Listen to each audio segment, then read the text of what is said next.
오늘의 사연 시작하겠습니다. 늘 사랑 하나면 다른 건 아무것도 필요 없다고 생각하고 살아왔습니다. 제 나이 30이 넘었지만 그래도 그 생각에는 변함이 없었습니다. 친구들이 그런 거 다 개뿔 뜯어먹는 소리라고 현실의 벽에 부딪히면 달라질 거라고 해도 전 그냥 나는 나대로 살 거라고 말하던 사람이었습니다. 그만큼 저에게는 경제적인 여유도 있었고 남에게 의존하는 삶이 아닌 주체적인 삶을 살고 싶었거든요. 그래서 어릴 때부터 끊임없이 노력했고 어느 정도 부를 이루었을 때 한 남자를 만나게 되었습니다.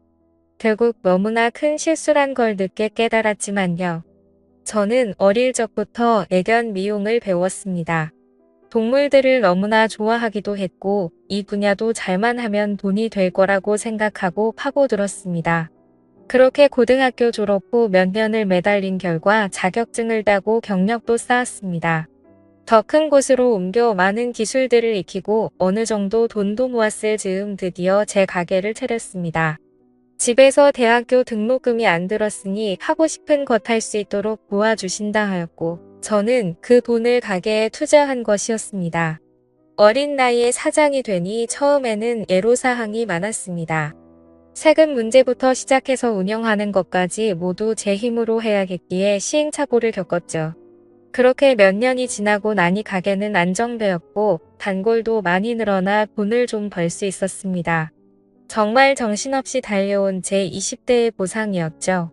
20대를 지나는 과정에서 여러 남자를 만나봤지만 하나같이 눈에 차는 사람이 없었습니다. 다들 지 잘난 맛에 사는 놈들이고 여자를 은근히 무시하는 그런 놈들이 많았습니다. 하나같이 저와는 가치관이 달랐기 때문에 오래 갈 수가 없었죠. 늘 번번이 사랑에 실패하다 보니 아직까진 사랑을 할 때가 아닌가 보다 생각하고 체념하고 살았습니다. 그렇게 20대를 다 보내고 30대가 되었을 때 주머니는 풍족해졌지만 외로움을 느끼기 시작했습니다. 어느 순간 내가 뭘 위해 이렇게 악착같이 일하며 돈을 벌고 있나 하는 생각이 들기 시작하니 너무나 공허했습니다. 그렇게 연애를 해야겠다는 생각을 가진 후에 닥치는 대로 남자를 만났습니다. 클럽도 가보고 소개팅도 해보고 별짓을 다 해보았지만 예전과 마찬가지로 그냥 그놈이 그놈으로 보였습니다. 그래서 나는 누굴 만날 수 없는 건가 체념하고 있던 와중에 친구가 너는 그냥 내가 마음대로 휘두를 수 있는 연하남이다 끼야 라고 말하기에 내가 그런가 생각을 하게 되었습니다. 그러다가 우연히 술집에서 외모가 마음에 드는 연하남을 만났습니다. 그날 그냥 재밌게 놀고 헤어지는 줄 알았는데 다음날 또 연락이 와서 보고 싶다고 하더군요. 난생 처음 설렘이란 걸 느껴봤습니다. 그렇게 만남을 몇 번 이어가게 되었고 연애를 하게 되었습니다. 정말 대장보 같은 성격에 제가 사랑하는 사람이 생기니 여자인 척도 하고 싶고 치마도 입고 싶고 그렇게 되더군요. 그놈이 회사원이긴 했지만 저와는 벌이 차이가 꽤 많이 나는 편이었고 전 그런 것에 인색하지 않았기에 제가 주로 계산을 하며 데이트를 했습니다. 그러던 어느 날 너랑 결혼하면 행복하겠다. 맨날 맛있는 거 먹고 이 말을 하기에 저도 모르게 결혼하면 되지 했습니다. 그러니 정말 결혼할 마음이 있냐고 묻더군요. 그렇다고 했습니다. 그랬더니 그럼 결혼하자고 하더군요. 말도 안 되는 프로포즈 아닌 프로포즈였지만 기분이 나쁘지는 않았습니다. 그렇게 그 집안에 인사를 드리러 갔습니다. 불행의 시작이었죠. 제가 생각했던 것과는 달리 그놈의 집은 많이 가난했습니다. 해가지고 다니는 건 꽤나 치장을 해서 다니기에 여유가 좀 있는 줄 알았는데 전혀 아니더군요. 그렇지만 상관없었습니다. 전 그냥 남편 될 사람과 잘 살면 되는 거고 시댁의 가난함이 저한테 미칠 영향은 크게 생각하지 못했으니까요. 처음에 저를 보더니 직업이 개털 깎는 거던가 물으셨습니다. 상당히 기분이 좋지 않았지만 그냥 나긋나긋 대답했습니다. 그러고 난 후에는 이제 겨우 다 키워서 사회인 만들어 놓은 애를 데려가 버리면 우리는 어떡하나 하시는 게 아니겠어요. 이건 뭐 약간 상황이 바뀐 느낌이랄까요. 그놈의 여동생도 옆에서 말하더군요. 돈 많다면서요. 왜 과일만 사왔어요? 하는 거 보니 약간 싹수가 노래 보이는 것 같기도 했습니다.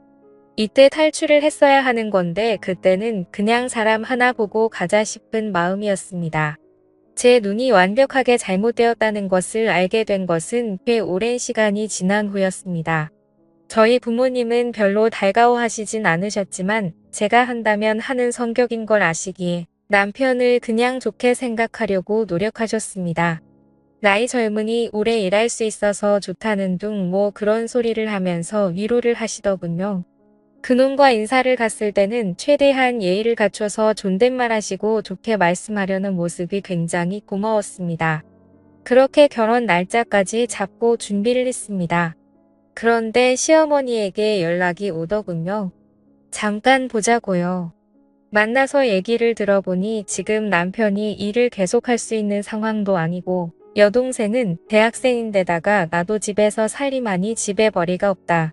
이제 대학교 졸업해서 취직한 놈 월급 가져오면 그걸로 좀 생활을 했었는데 그게 없어져 버리니 사실 많이 난감하다. 결혼을 돈으로 하는 것은 알고 있지만 그래도 어떻게 좀 안 되겠냐고 물으시더군요. 그래서 뭐가 문제냐고 하니 월세도 너무 비싸고 생활비도 부족하다고 하시기에 그럼 그냥 제가 사돈 집에 들어가 사시라고 했습니다. 어차피 세입자를 구해야 하는 상황이었기 때문에 그렇게 말씀드렸습니다. 그랬더니 옳다구나 싶었는지 알겠다고 하더군요. 마치 처음부터 다 알고 있었던 것처럼요. 그리고 한 달에 생활비를 얼마 줬냐고 물으니 달에 그래도 100만 원씩은 줬다고 하기에 앞으로 100만 원씩 보내드리겠다고 했습니다. 그렇게 얘기를 좋게 끝냈습니다. 제가 가진 게 있었기 때문에 가능한 대화였고 그걸 나눠준다 하니 쉽게 화가 풀린 것이었죠.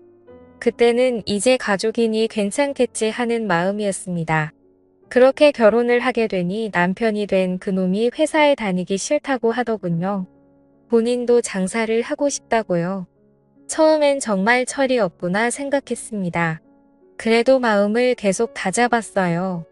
저렇게 모르는 순수한 모습에 내가 반한 거였지 하며 계속 스스로에게 최면을 걸었습니다. 남편에게 뭘 하고 싶냐고 물어보니 누구나 말하는 카페를 하고 싶다 하기에 역시나 싶었습니다. 그냥 카페 사장이나 하면서 알바 쓰며 자기 하고 싶은 거 하겠다는 심산이 뻔히 보였죠. 그래도 그냥 해줬습니다. 젊은 나이에 뭘 해봐야 어려운 것도 알고 쉽지 않은 것도 알 수 있을 거라고 생각하고요. 그런데 남편은 제가 자리 잡아 놓은 샵들이 알아서 잘 굴러가는 줄 알았지. 그 전까지의 제 노력은 생각도 안 하더군요. 그냥 가게 차려놓으면 스스로 돈이 굴러들어온다고 생각하더라고요.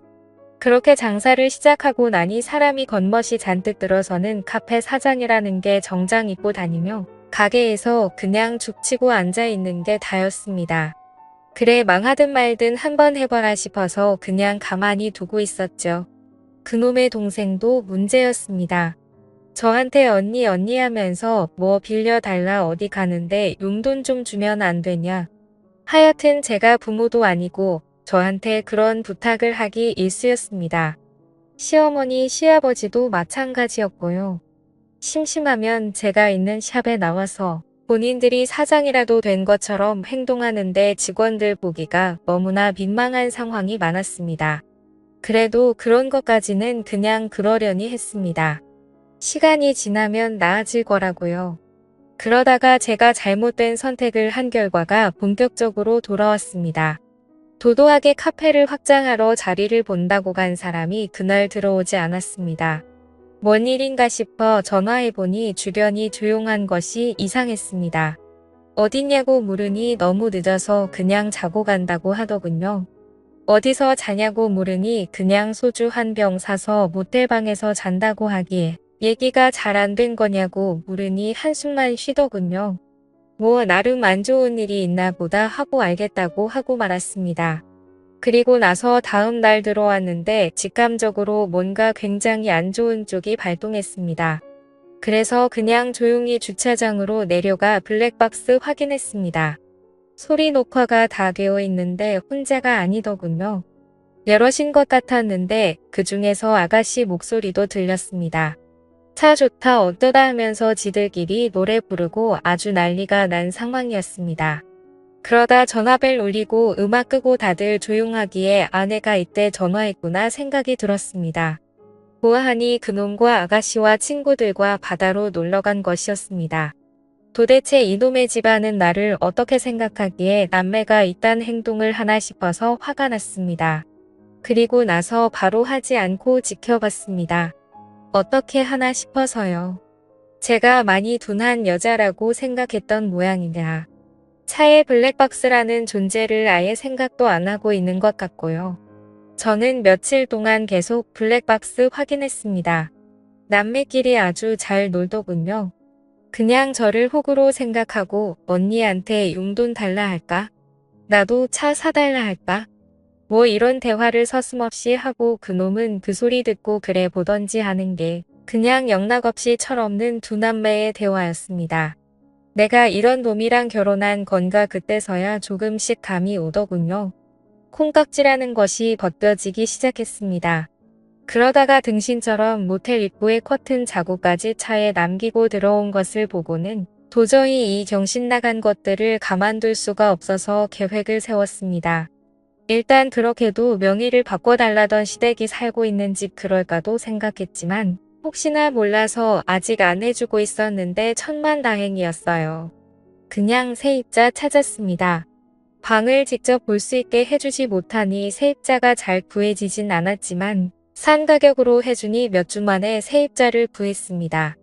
그리고 이사 하루 전날 시댁에 전화해서 내일 당장 짐 빼라고 했습니다. 무슨 일인지 어리둥절한 시어머니가 무슨 소리냐고 하기에 그냥 짐 빼면 된다고 하고 끊었습니다. 그놈한테는 이혼하자고 했습니다. 이제 더 필요 없다고요. 그러자 남편은 도대체 무슨 소리냐고 왜 그러냐고 하기에 내 입으로 말하기 싫으니 잘못이 있다고 생각하면 그냥 짐 싸들고 꺼지라고 했습니다. 그러니 머뭇머뭇거리더군요. 무엇 때문인지 진짜 모르겠다고요. 그래서 여태 잘못한 거 하나도 없니 묻으니 진짜 없다고 펄쩍 뛰기에 그냥 블랙박스 녹음한 게 틀어졌습니다. 그러자 남편은 그날은 그냥 정말 그럴 생각 없었는데 동생이 바람 쐬고 싶다 해서 간 거라고 하더군요. 그럼 동생이랑만 가면 되지 친구는 왜 데리고 가냐, 너는 왜 데리고 가냐. 도대체 바다 가야 할 이유가 뭐가 있고 나를 왜 속여야 하냐고 하니 알면 허락 안 해줄까봐 그랬다고 하기에 이뿐만 아니고 더 틀어줄까 묻으니 됐다고 하더군요. 더는 됐으니 그냥 꺼지라고 했습니다. 골도 보기 싫다고요. 제가 무서운 표정으로 그러니 본인도 쫄았는지 나가더군요. 그리고 다음날 시댁 사람들 다 제 집에 찾아와서 도대체 이런 경우가 어딨냐고 난리가 났습니다. 그 사람들이 당장 짐 안 빼면 신고한다. 그러자 짐을 옮기긴 했는데 도대체 짐 놔둘 곳이 없다며 난리치기에 그건 알아서 하시라 했습니다. 대충 상황을 그놈에게 들어서 알고 있는지. 시어머니가 애들이 잘못한 걸 왜 어른들한테 화풀이를 하냐고 난리치기에 이제 남의 건데 집을 줄 수는 없지 않냐 하니 이 일로 이혼을 하냐고 성을 내셨습니다. 너무 황당해서 이 말이 하나 싶더군요. 남자가 딴 여자랑 자고 다니고 개념도 없이 시누이랑 술 처먹고 잠자고 오는데 이깟 일이라뇨. 하니 어려서 그냥 실수한 거라고 자꾸 궁색하게 말씀하시기에 이혼할 거니까 그냥 나가달라고 했습니다. 그러니 시어머니가 눈이 뒤집혔는지 개털 깎는 나이도 많은 게 젊은 남자랑 살려고 해놓고 이 정도 일도 감당 못할 거면 뭐하러 결혼했냐고 역성을 내셨어요. 저도 열받아 정말 어디서 저런 게 나왔나 했더니 가정교육이 틀렸네요 했더니 제 머리채를 잡으시더군요. 저도 지지 않고 몸싸움을 하다가 옆집에 계신 분이 소란스러웠는지 신고를 했고 경찰이 와서 마무리되었습니다. 진짜 너무나 황당하고 거지 같은 집안이었습니다. 제가 뭐하러 이혼할 남자의 부모까지 책임을 져야 합니까? 그리고 나서 그놈이 가진 거 다 뺏었습니다. 차며 가게며 카드며 그냥 다 뺏고 짐 싸서 앞에 뒀습니다. 옷들은 저에게도 쓸모없으니 그냥 줬습니다. 비싼 건데 팔아서 원룸이라도 구하라고요. 그리고 서류 준비해서 도장 찍으라 하니 위자료 수리하기에 진짜 이놈이 어려서 아무것도 모르는 애구나 싶더군요. 내가 잘못해서 이혼 사유가 있는데 무슨 위자료를 요구하냐 자꾸 헛소리하면 그냥 얼굴 볼 필요 없이 소송 건다고 하니 또 쫄아서는 알겠다고 하더군요. 그냥 저는 남자가 아닌 애를 데리고 산 것이었습니다. 처음엔 그냥 외모가 제 스타일이라 끌렸던 거고 늘 마음에 차지 않던 남자지 잘난 맛에 사는 남자들만 보다가 너무 철없이 순진한 모습이 좋아서 만나게 돼서 결혼까지 한 것인데 그냥 그렇고 그런 놈이 될까는 과정일 뿐이었던 거죠. 나이 먹으면 이놈도 다 똑같아질 놈이었는데 말이죠. 지금 뭐 어디서 작은 방이라도 구해서 내 식구 손 붙들고 살고 있겠죠. 관심 없습니다. 이제 남이라 볼 사이도 아니고요. 그냥 더러운 추억으로 남았을 뿐입니다. 차마 제 부모님한테는 민망해서 얘기를 못하고 그냥 성격 차이가 너무 나서 헤어졌다고 했습니다. 마음 아파하셨지만 제 선택이니 존중해 주신다고 했고요. 정말 콩깍지라는 게 무섭습니다. 충분히 만나보고 결정해도 늦지 않은 결혼 외롭다는 이유로 서두를 필요가 없었음을 이제서야 알게 되네요. 읽어주셔서 감사합니다.